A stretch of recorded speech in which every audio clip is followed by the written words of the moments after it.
Blink, too dark to see.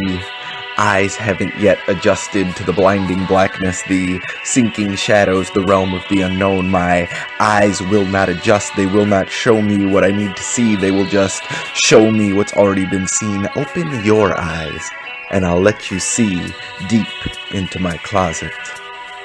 Push past the unending rows of clothes made out of ancient bones. Sneak past monsters with their red eyes aglow, hiding in the shadows, waiting to consume your very soul. See past my impenetrable darkness, and you will find my secret chest. Brush off the cobwebs and pick it up, but move fast, because everything in this closet is booby-trapped, triggered to go off at the slightest movement. I said move, but I meant run for your life, because this is not a wardrobe, but it will transport you to a different land, and that place is not Narnia, but it is a frozen wasteland, and there's no map for you to read. But even if there were, remember that in this closet, it's too dark for you to see. Once you're out, put down the box, blow the dust off, but don't expect anything glamorous. Don't forget where you found my secret chest. It was hidden deep in the back of an old closet, which was shrouded in so much darkness that you barely even noticed the army of skeletons clawing to get out. At this point, you'll need a key.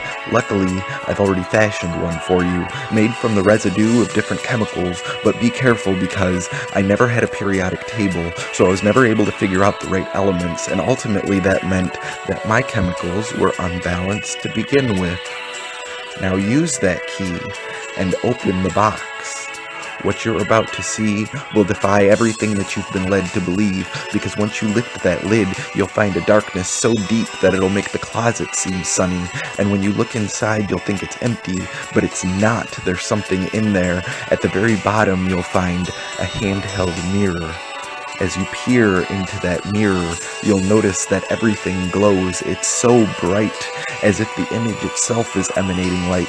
The reflection you'll see is me, just a little more robust, just a little more free from the darkness surrounding it, just a little more friendly, a little more cheery, a little more everything. The face that you'll see in that little piece of glass is still me. It's just a little more manicky.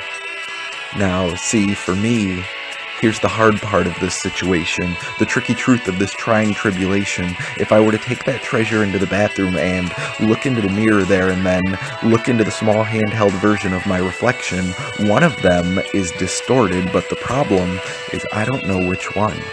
And the biggest issue is when I'm him, the better me that I see within that reflection, I walk around the house breaking mirrors, because I don't want to get locked back in that chest, shoved back into that closet of darkness, where my only chance for freedom comes when those chemicals are unbalanced just enough to recreate another key.